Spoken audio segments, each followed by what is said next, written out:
Okay, hi everybody. Thank you so much for coming. If you want to move to the rows closer to Katie, feel free. But thank you for coming out to one of our biggest, most exciting events of Consent Fest. Just to give you some more information as to what Consent Fest is, it's happening right now. It's happening this week. We have a wide array of events planned by students and groups leading up to an intercollegiate workshop that starts on Friday evening and goes all day Saturday. So if you'd like to attend, we strongly encourage that you do, and you can email Emily Schusterbauer.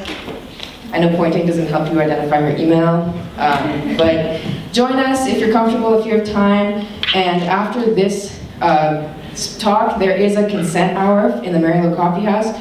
Free coffee, free lattes. We're going to have facilitated discussion about anything that we learned in this talk, anything that we're thinking about related to issues of sexual violence or affirmative consent. So if you're comfortable, please join us. It's hopefully going to be great, and thank you again for coming out.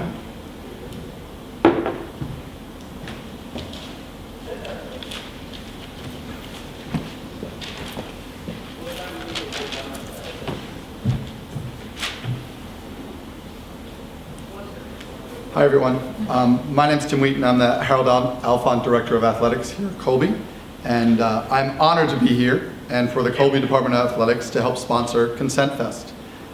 Sexual violence, partner violence, and violence against women are such important issues in our culture, on college campuses and at Colby in particular. I'm particularly pleased to introduce tonight's speaker, Katie Hnida. Katie was a kicker for the football team in high school, homecoming queen, named State Sportsman of the Year, and People Magazine #1 teen most likely to change the world. She told me it'd be really embarrassing if I told all you that. So all right. She went on to become the first woman to play and score in Division I football, and graduated magna cum laude from the University of New Mexico. So very impressive. No one, however, would have predicted how she would change the world. Katie took a horrendous experience of sexual violence and, relying on that spark of greatness that people saw in her as a young person, used that experience to make a positive change for others. We are awed by the work you do and honored to have you here at Colby. Please join me in welcoming Katie Hnida.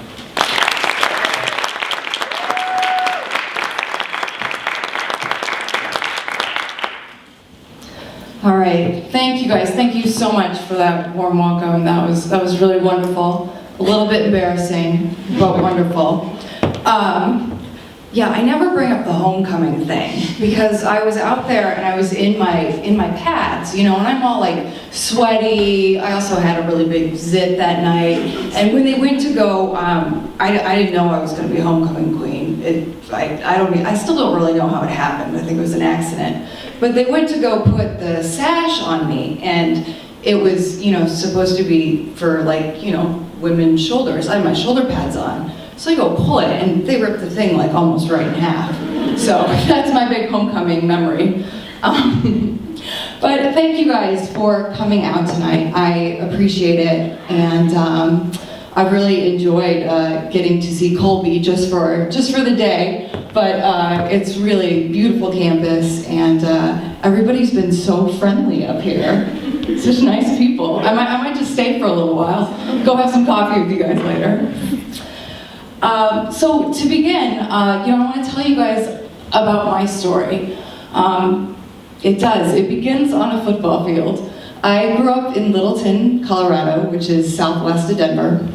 I have 3 younger brothers and sisters, and all of us were athletes. So we were always out in the backyard, you know, playing 2v2 soccer or shooting hoops. You know, there's still actually a broken window at my parents' house from when we were playing some kind of softball sometimes, softball.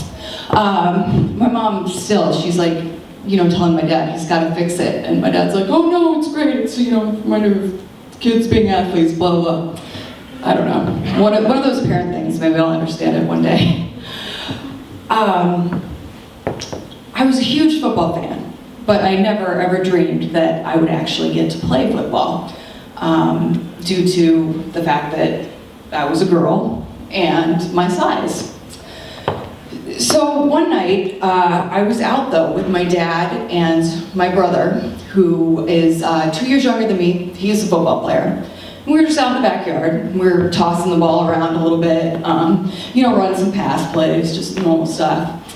And there was one play where the ball hit the ground, and instead of picking it up, I kind of propped it up in the grass. Dad hadn't mowed for a while, so it was long enough. Mom also really loves that story. And so I was like, I gave it a little boot. And it goes sailing over my dad's head into our neighbor's yard. And he looks at me and he goes, "Holy shit, Kate, can you do that again?" And I was standing there, I'm like 13 years old, and I was like, "Well, I don't know, I guess so, Dad, I just kicked the ball."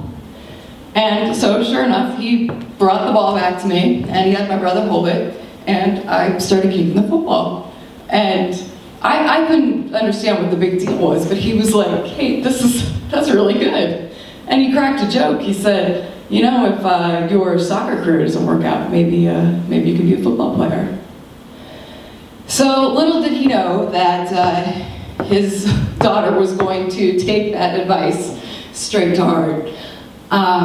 As fate would have it, that week at school, I happened to notice a sign that said, "If you want to play high school football, come to the meeting on Tuesday."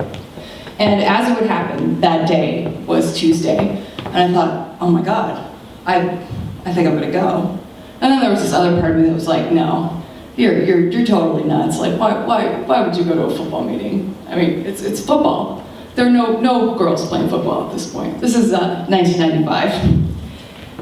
So somewhere I decided, I was like, I'm just gonna go. I'm gonna go. And it was one of those situations that was kind of like straight out of a movie scene. So I go in, and it's a room kind of like this, except for a little bit smaller. And the room is just packed. This is junior high. All the coolest guys in the school are there. They're all like joking around and elbowing each other and making jokes and whatever. So I kind of like sneak into the back, and I'm hoping that I can like fit in somewhere, but I'm getting kind of shoved around, and I finally see there is one chair right in the middle of the room. And so I'm like, okay, I can make my way up there. I'm like, nobody's gonna notice, just go, slide in, sit down. Of course, that is not what happened. I get this close to the chair, and all of a sudden, this big booming voice goes, "Hey there, little lady, are you here for the girls' lacrosse meeting?" And I looked up, and I actually couldn't speak for a second. I turned about 8 shades of purple, and I said, no, I'm here for football. And the entire room started laughing and giggling, and the guys were all elbowing each other and snickering, and I hear one of the guys, he was like, "Why is she even here? What is duh?" And happily, I will let you know, he ended up being my backup that year. So that was pretty good. But sure enough, I sat through the meeting, listened to the information, and went home, talked to my parents. Mom and Dad were like, a little so-so. Dad was a little more excited since he had seen me kick, and my mom was just like, there are, guys your brother's age who are like twice the size of you, no way.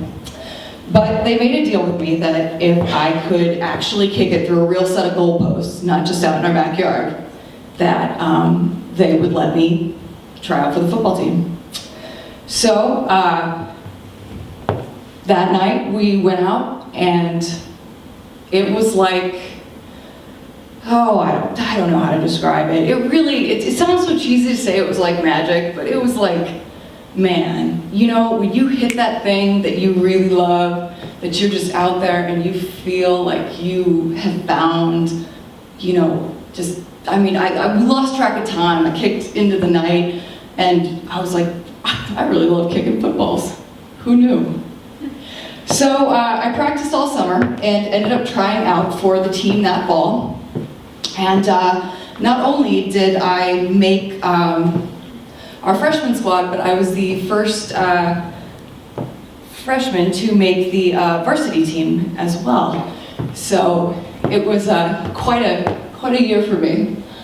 And it was obviously totally a new thing for me to suddenly have all guys as teammates. You know, I played sports, but it was always, you know, all females. And it was definitely new for them too. So there was a little bit of an adjustment period going on where, you know, the guys would sometimes like accidentally, you know, smack me in the butt and they'd be like, oh my God, oh, I'm sorry, don't do anything. Or they would, you know, one of the coaches would be like, all right, move your asses. And they'd be like, oh, I'm sorry, Katie. And, you know, it was just, there was a little bit of getting used to each other, but soon enough, it just, as soon as the guy saw that I could kick, it just became something that was normal. So I settled into it, and I never actually dreamed that it would go as far as it did. But gosh, I loved it and had a lot of fun doing it, and really got into you know, perfecting my craft, if you will. I don't know how many of you guys are football tape. I'm a big Broncos fan, and so I'll sit around and watch McManus over and over again. Stop, rewind, repeat. Oh, the angle of his leg, his calf is going that direction. It looks like he might be 1 centimeter off with his ankle. But it's, you know, it's love. That's all I can say. So it ends up that as I go through high school, I decide that I want to take the next step of going to play in college. It just seemed like it was the next natural step. I didn't really think a lot about the fact that there had never been a woman to play Division I football. I just sort of thought, well, this is what I do, this is what all the guys that, you know, I play with are going to do, so I'm going to do it too. And sure enough, I had attracted some interest from some schools around the country, but the school that I really wanted to go to was the University of Colorado, CU, Buffaloes. Had grown up watching them, remember, you know, their championship in 1990, and, you know, the Orange Bowl, and all these things that were, you know, part of my childhood, and the idea of getting to actually play and put on that uniform was, you know, nothing more than, it was like a dream come true. So I went up and I met with the coach and sent them up kicking tape, and then kicked for their head coach a couple of times, and he said, yeah, we'd love to have you come walk onto our team. And I thought, this is fantastic. You know, life couldn't be better. And then there was a change. When it was right after I picked my dorm to start college, and so it was like, you know, maybe February, March of my senior year. And the head coach at CU took a job up at the University of Washington. So he left, and I was not sure what was going to happen because they were going to have to hire a new coach, and would this guy want a female on the team? So I kind of waited, you know, kept my fingers crossed. They hired a new coach, got in touch with him, he watched my tape, said, we'd love to have you come on up. And so after my senior year, I went up and started training at the University of Colorado. Now, my first day up there was really a sign of what was to come. I went up and we were doing, you know, off-season conditioning, summer stuff, you know, the stuff where they say you don't have to be there, but you have to be there, you know, optional. Yeah, no, you're there. And so we were running some wind sprints, you know, some in and outs, where if the coach blew the whistle, you know, you sprinted, and then when he blew it again, you got to walk. You know, I'm sure all of you guys, athletes, know what I'm talking about. So I'm going ahead and running and, you know, sweating, and I can't breathe, and whistle blows, and I end up stopping next to this really huge guy who has a pretty sour look on his face, which I'm just thinking is because we're out here conditioning, it's like 90 degrees and no one can breathe and it sucks, and yeah. But he turns to me and he goes, "Are you the kicker?" And I said, "Yeah." And he said, "We'll go home." And I was like, "What?" And he said, "I said, go home. Girls can't play ball." And the whistle blew again, so I went running off. And I was kind of like, okay, well, you know, that guy's kind of a jerk. But I was gonna have 120 teammates. There probably were gonna be a couple of guys who maybe weren't so crazy about having a female teammate. But unfortunately, that was just the beginning of what would happen during my time at CU. It started with some of the verbal harassment. There were things where the guys would just call me names. They would call me a bitch or a slut or a cunt. You know, anything that was derogatory, and nothing was off limits.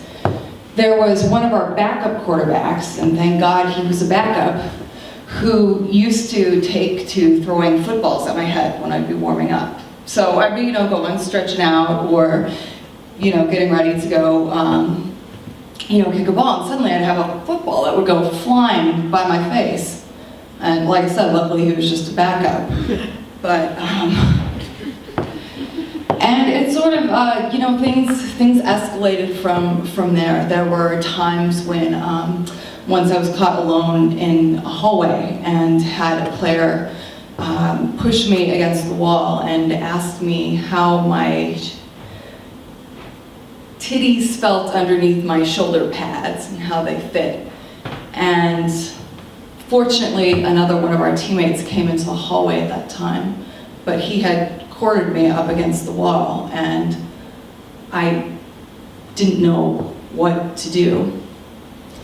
And at this point, you know, you're probably thinking, well, why didn't you go to your coach? Why aren't you, you know, telling somebody that just happened? And the thing about it was there were all these things going on, you know, small things like that, or name calling, or the footballs being thrown at my head. There were any time that we would go to, you know, huddle up to break down the huddle, guys would be grabbing my butt, sometimes in between my legs. All sorts of different things. And what was so strange about it to me was that nobody seemed to have a problem with it. That there were all these, you know, guys around. I had teammates around all the time, and even coaches, and nobody would ever say anything. Nobody, you know, would tell the guy who was chucking footballs at my head to knock it off, or, you know, say, you know, don't call your teammate a bitch or something. So I started to think that, you know, maybe this was just the price that I was going to have to pay in order to play football at this level. And it sounds crazy, but I loved it enough that I wanted to keep going.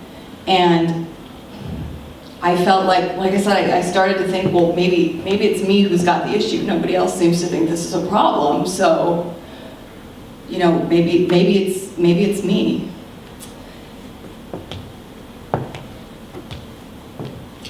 So it went on for the season, into our spring ball, and then ultimately at the end of my first year of college, I was raped by one of my teammates. And to this day, I'm, you know, 15 years out, it still can be hard to describe or hard to really put into words what that experience was like. This was a teammate that I knew and that I trusted. He had asked me if I wanted to come over to watch a basketball game. And I said sure. I wasn't feeling good. I had mono my freshman year and ended up getting tonsillitis and just had you know, sore throats and fevers all the time. And I was thinking, you know, I don't really think I want to go out tonight. Something's not But then I was thinking, oh, I never do anything. I should just go over there and watch the game. It'll be fine. And this guy, he knew obviously about all the harassment and things that were going on. And he would always say to me, you're strong. These guys are idiots. You're a strong woman. Don't pay attention to them. So I went over to his house that night and sat down to watch the game, and he put his arm around me, and I was like, whoa, okay, that's a little weird. We had more of a brotherly sistery type of relationship, I thought, and so immediately my guard went up. That feeling that you get in your stomach where you're like something's not right. And he started to, lean in and starts to kiss my neck, and I was like, whoa, what are you doing? And he says to me, oh, come on, you want me to. And for a second I froze, and then I said, no, but at that point he had started to push me down onto the side of the futon and pulled my shorts over and then raped me. And for the first few seconds I was protesting, I was saying no, I was pushing up against his shoulders and his chest, but he outweighed me by 100 pounds and was a lot bigger and stronger than I was. And after a minute or two, my body sort of seemed to shut off, which now I know it's about us going into, we get the fight, flight, or freeze response. And at that point, my body had gone into the freeze. And it sort of felt like I was like above my body watching this happen to somebody else. And then suddenly, his cell phone rang. It was across the room, and I don't know who was on the other end of that phone, but I thank God every day for whoever that person was who called him, because for some reason he decided to get up and go pick up his phone. So it took me a second. I was disoriented, didn't know, what was going on. I was bleeding. But then all of a sudden, all of my instincts came in, and they were like, get up, get the hell out, go, go, go. And I grabbed my keys, and then I booked it up the stairs and got out of the house. I still had my shoes on. My shoes were on through the whole thing. I don't remember much of my drive home there. I know that I got home and then I locked all the locks on our front door. And then I went and sat down on the couch. And, I always thought, growing up, when they teach you, right? But instead, I was sitting there and it was like my mind was just this soup of, I couldn't think straight. I couldn't figure out what was happening. My body was hurting. And I was totally confused because when they taught us about rape, they always taught us that it was, be careful when you're walking, in alleyways. Don't walk by yourself. I had a rape whistle that was on my keychain 2 feet away from me when I was assaulted. It was to make sure to keep an eye on your drink so the stranger doesn't drop something in. And so I always thought I did all of those things right. I thought this guy, he's not just someone I know, but he's a friend. Like, he couldn't have raped me. He's supposed to be my friend. And it felt like nothing made sense at that point. And I started to realize that I was scared about calling the police. I wasn't even sure of, who to talk to or what to do. I called my roommate who was back in Wisconsin for the summer. I spaced out and lost hours, called her house in the middle of the night, and her dad picked up and she wasn't around. And after not getting a hold of her, I went back to the couch and just sat through the night. And in the morning, I decided that I was just going to get up and get on with it. And I thought, okay, you know, this year has been hell, but you've just, you know, you've been able to keep going, just keep going. And people often ask why victims don't always call the cops, or why, you know, a lot of times victims don't tell anybody at all right away. And there are so many reasons for that. There's such an incredible amount of shame that you feel as a victim. You end up turning inward and asking yourself what you did wrong, instead of looking outward at the perpetrator, who was the one who did something wrong. And there was, for me, the issue of safety. I was terrified of, you know, this man coming back to hurt me. I thought, if I tell somebody about this, you know, I know what he's capable of. Is he going to? I didn't know. I knew he owned a gun even, and then there was just the whole idea of being a rape victim. I thought, I didn't know anybody who was a rape victim. The only story I'd ever heard was this Central Park jogger. And does that even ring a bell to any of you guys? A couple? Yeah. And that was basically it. So I decided that I was just going to shove it down, keep it down, and keep chugging along. So I tried, but my body didn't quite let me. I tried to keep going with my summer workouts, but ended up getting so sick that I landed in the hospital, had to have my tonsils removed and an abscess in the back of my throat. And it left me unable to play football that year. So I went into what was the worst year of my life. I still hadn't told anybody about being raped. I started to share with my parents some of the other things that had happened, some of the other ways that I had been treated. And it was hard.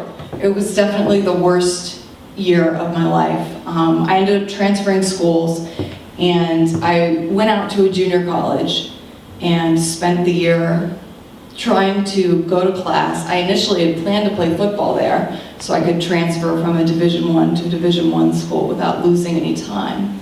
But the second that I went onto the field, I got hit with what I now know was my first panic attack and flashbacks. It was like I walked onto the field, and suddenly the field, this place that had always been so safe and so wonderful and my favorite place to be out, you know, kicking footballs, had become a place where, you know, my worst nightmares had occurred. So I went out, you know, and all of a sudden it was just like this movie scene, you know, flashing through my head, all these things that had happened in Colorado, and I ran off the field, and at that point I knew that I needed to get some help. So I went and I saw a therapist and started speaking with her, and slowly but surely I started to heal. It was not easy, and I don't, it's always hard to say that to people, because sometimes, I once had a woman tell me that she didn't want me to talk about it being so hard because she didn't want survivors to not go for help.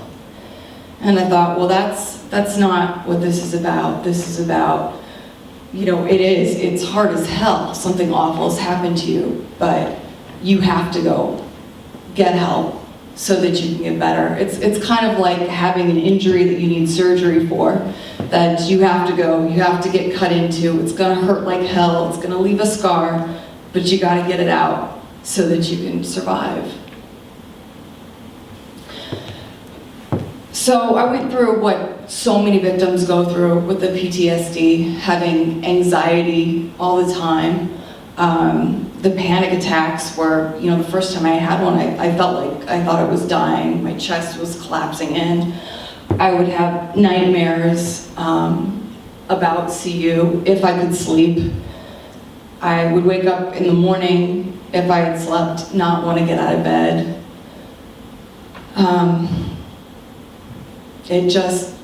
It sucked. But somewhere inside there, and this is something that I think we all have, there was some kind of light somewhere in there that was burning. I couldn't see it all the time. And there was no, big like Oprah aha moment or something that I can point to, but there was something inside of me that was like, I want my life back. I want my dreams back. And so very slowly I started to come back. And it was a lot of work, a lot of therapy. Finally told my parents, got help with them, told friends, family, and finally, eventually talked to the police as well. And what was going on while I was having that off year, back at CU, there were 2 women who had come forward saying that they had been raped by football players. And the minute that I heard the news, I went and I threw up. And then, just continued to watch what had happened and watch what was happening with their case, and went to the police myself to talk to them. In the meantime, I decided that I still wanted to play football and that I didn't want to have that dream taken away from me. So I went and I visited 5 schools. I ended up down at the University of New Mexico, which was the last place on earth I thought that I would ever go. It was like the last on the list of places that I wanted to go. When I called, or I went for my visit, and their head coach was out of town. And knowing that I needed a head coach who was really going to be on board with having me on the team, I asked the recruiting coordinator, my special teams coach, to have him call me. So he calls me one day, and I'm living out in California, junior college, and I'm taking a nap, and phone rings, and I'm like, oh, I'm gonna ignore it. And then I'm like, oh God, it's the 505 area code, that's Albuquerque, I need to pick that up. That's football, Kate. And so I pick up the phone, I'm kind of in a daze, and I was like, hello? And this big voice on the other line goes, Katie, this is Coach Long. And I was like, oh, hi, sir. And he goes, I heard that you wanted to talk to me. And I said, yeah. And he goes, well? And I go, sir, I just, I wanted to make sure you're okay with having a female on the team. And he says, why wouldn't I be? I said, well, I don't, there are no other females playing college football right now, and there's a lot of stuff that comes along with it, media, blah, blah, blah. And he cuts me off and he says, there will be no problems. Is that all? And I said, yeah, thanks, sir. And he hung up on me. And I thought, there's no way in hell I'm going to that school. That man is scary. But sure enough, that was exactly what I needed. I needed a coach who was no nonsense. And when I got down to Albuquerque, I ended up with, 105 brothers, very stinky brothers, who all did, I will tell you guys, they greased themselves up for this. They totally did push-ups to make sure that they were as swole as possible.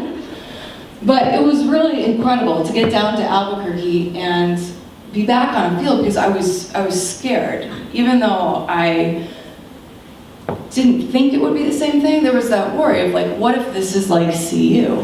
What if it is the same type of atmosphere? What if there are guys out there who I didn't know if I could take it? But from day one, it was completely different. And literally, it was like having a family. We just did everything together. We had classes together, and we studied together, and we, ate together, and, everything. They asked for girl advice all the time, and it never ceases to amaze me that after, I've been playing ball now for 20 years, and God, I still get this.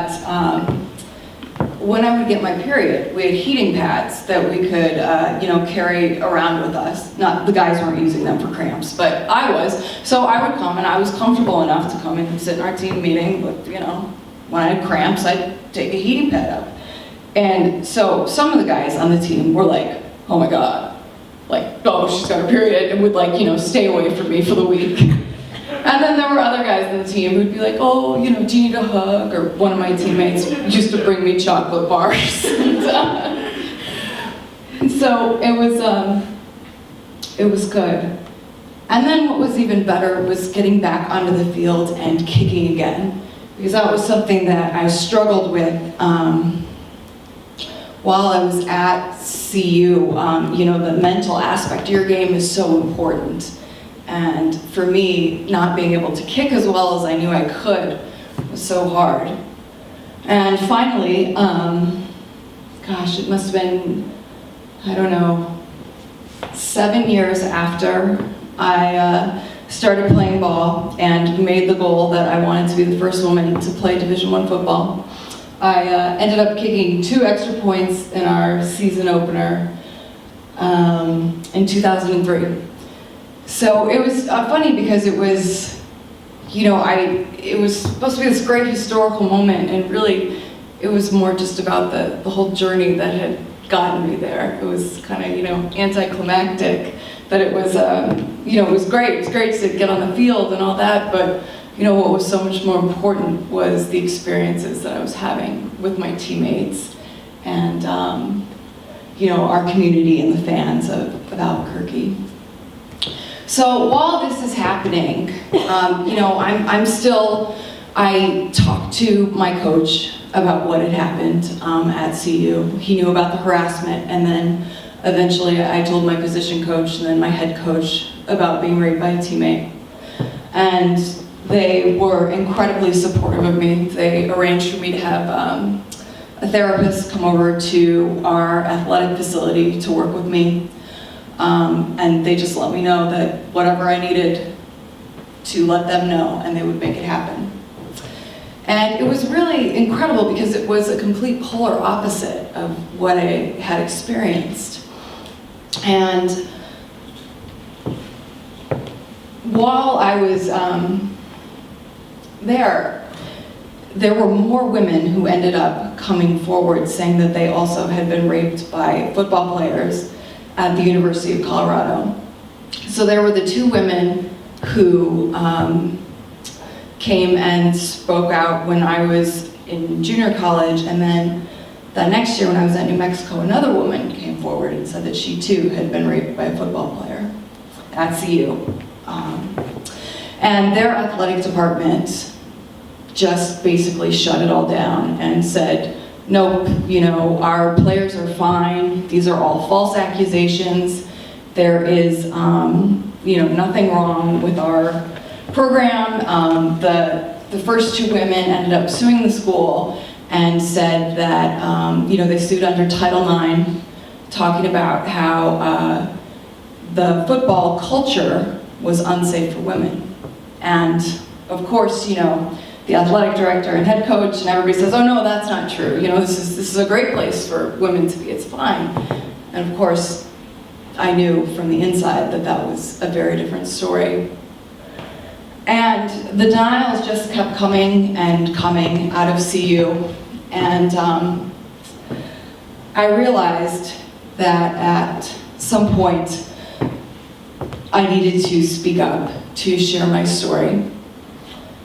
And I never dreamed that it would be this big. I never dreamed that I would be on the cover of a newspaper speaking about the most personal experience of my life. But I knew that when I came forward, I needed to make sure that CU would pay attention and listen. We had been in touch, I had been in touch, my parents had been in touch with the university before that, asking them to make sure they were looking into the other rape allegations seriously because of my time there and knowing that it was a negative environment. And, you know, the school essentially just, you know, blew us off. So I ended up calling a reporter that I knew and trusted from high school who wrote for Sports Illustrated. And he sat down with me, flew down to Albuquerque, and kind of wrote my story. So when it broke, it was, again, it was big news, and it was crazy. I didn't expect it to blow up in the way that it did, and I also didn't expect to have the reactions that it had. It led me to understand what we now call rape culture. And, you know, I came forward, and you can see up there it says CU's response. And the school actually came after and started basically attacking me and saying, well, my head coach said, well, she was a crappy kicker, as if that somehow had anything to do with me being assaulted. Or my head coach sent a email to the athletic director asking how aggressive he should be regarding my sexual conquests. First off, I was like, what are you talking about, sexual conquest? Second off, I was like, I was a virgin when I was raped, and I didn't think that I had watched with the other women that they had said, oh, you know, they were drinking, and there was like, they had condoms at their house, and they were, you know, sluts, and that was the way that they were somehow, you know, trying to say, well, this is okay that this happened because these women are this way. And I was naive. I didn't think that they would try something like that with me, because I thought there's nothing for them to go after. And sure enough, though, stories started floating around. There was a story that I had a reporter call and asking me about doing topless lap dances for my teammates in a jacuzzi. And I was totally floored. I mean, I still am sometimes speechless, but I think it really speaks to our culture to say that, you know, that's a defense of, you know, saying that something could happen to a woman. Well, if she was doing this or doing this, and, you know, even though obviously I wasn't doing that, you know, to make it sound like if I was, then, well, maybe, you know, she deserves to be raped, or it's her fault that she's raped. It goes into that blame factor. Fortunately, I was really lucky that I was around all of my teammates at New Mexico who really rallied around me and were really just amazing. You know, because it was kind of, they didn't all know, all 105, 106 guys on my team with me. So when the article came out, my coach, you know, we had a meeting, gave everybody a heads up, and he just said, you know, nobody comment on this, we're just gonna keep on, you know, working through spring ball, and that's that. And the guys were great. They stood behind me, and there were days I actually couldn't leave my apartment the first do with having this group of men around me to support me. So people ask me a lot, why was it different? You know, why is it that, you know, at CU, I have this completely awful experience, and then at New Mexico, it flips. You know, what is so different there? And the first thing to say is the leadership. You know, that top down, it definitely trickles down. And, you know, when I was at CU, there was a very strong culture of silence, that people were not speaking up about things that happened that were wrong. And that was something that, you know, extended to all over the athletic department, had to do with any time, it was kind of just a culture of like, we're just not gonna talk about this. If something bad happens, we don't say anything about it. You know, there was the blind loyalty. Loyalty is like one of those really amazing things that you get when you're playing, you know, a sport with teammates. But blind loyalty can be really scary too, because it can be, you know, people just blindly supporting someone without looking at actual facts. So it's kind of a double-edged sword there. The other thing at CU is that they denied that there were problems. You know, the denial was just constant. There's no problem here, there's no problem here, there's no problem. And there were not a lot of resources or education that were out there. You know, I had my rape whistle, but really, you know, what they taught us, again, was, you know, don't walk by yourself at night, don't. And instead, I was so stunned that when I learned, you know, actually learned about rape and sexual assault, it blew my mind to know that 75%, upwards of 75% of rapes and sexual assaults are committed by someone that the victim knows. And often it can be, you know, someone they're in a relationship with, it can be a family member, an acquaintance. And I always thought it was going to be that stranger jumping out of the bushes.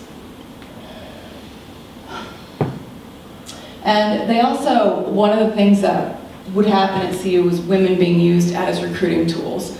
There were, you know, strippers who would come for recruiting, and you know, guys being out there, and it was very much set as that was, you know, a woman's role. It was very different at New Mexico because our head coach, he demanded that we were respectful of everyone, whether it was male or female, whether it was, you know, our fourth string linebacker or our starting quarterback, to, you know, the people who did our practice laundry. Every single person was supposed to be treated equally and with respect. And it really created that culture of respect for all. And there was also accountability. When there was a problem, there was not denial, and we talked about it. There was one time during my second year that our starting quarterback had broken his arm, and we were right in the middle of the season, right in the middle of a turning point to see if we were going to be bowl eligible or not. And our backup quarterback ends up getting arrested for underage drinking. And a lot of times you'll see that schools, you know, they wait, they aren't going to comment until they gather more information, or they, you know, there's usually some kind of an excuse. They're not going to let their player miss the game. And instead, our coach, not only did he suspend our next starting quarterback, so we were going with our third string guy, but he had a meeting with all of us again about making sure that we were making the right choices, being responsible, and, you know, showing, representing our program well. And that accountability factor is really huge. So when we're relating this to, you know, college cultures, you know, how do we create safe and healthy environments here? It's so important that everybody can play a role. You know, men, women, students, professors, administrators, coaches, whoever, everybody being aware of and talking about the problem is always that first key. Getting out there and, you know, making sure that we are talking about the factual things about rape and sexual assault. Especially because in college, this is when the highest numbers are in terms of your chances of being assaulted. For women, it is 1 in 4, which is, you know, 25%. And when you think about that, that's a huge number. And men, I believe that it is 1 in 6. And we don't talk about the men quite as much, but there is a really fantastic organization that is actually called 1 in 6 that does a lot of work talking about male victims and making sure that we're acknowledging that this can happen to men too. It is more likely that it happens to women, 9 times out of 10, but so important that we recognize men who are victims too. So why is it that this happens, in college so much? It's like everybody's away from home for the first time. People are kind of figuring out, who am I? What are my principles? What do I believe in? Where are my boundaries? And so while we're doing that, sometimes people push too far, go too back. And it's so important now that, we are there and communicating with each other, whether it's someone that you're in a relationship with or whether it's someone that you're meeting at a party. Communication is always key. And making sure that you feel okay about that communication. I feel like I've met a lot of victims who say that they felt like they couldn't say no to someone about sex. And I just want to say, it's always okay to say no. If you don't want to say no, if you want to say no, say no.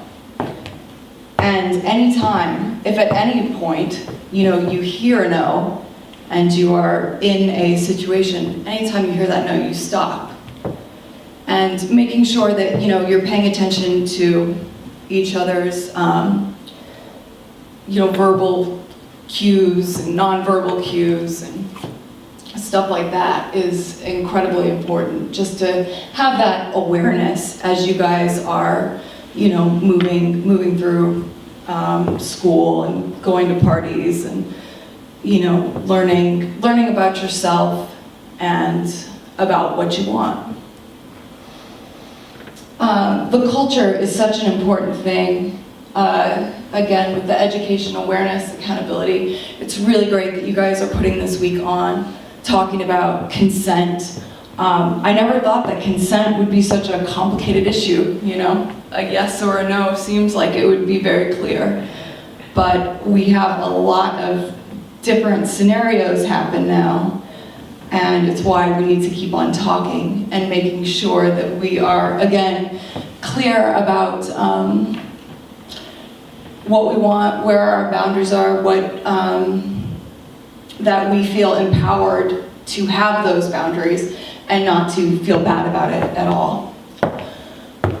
And the last thing, I know you guys were talking about the affirmative consent, the yes means yes, is something that I'm in California now, and they actually passed the law about this, that instead of having a victim have to prove that they said no, they're having the perpetrator have to prove that the victim said yes.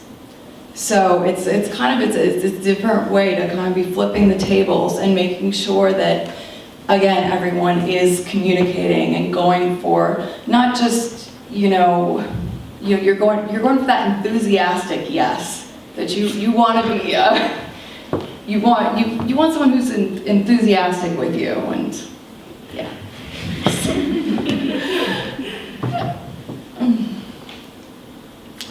Oh. Okay, well, I will just leave it on that. In closing, there's one thing that I always like to leave you guys with. People always ask me if there's one piece of advice what I would give to college students, victims, survivors. And the thing that I always think of the most is to trust your gut.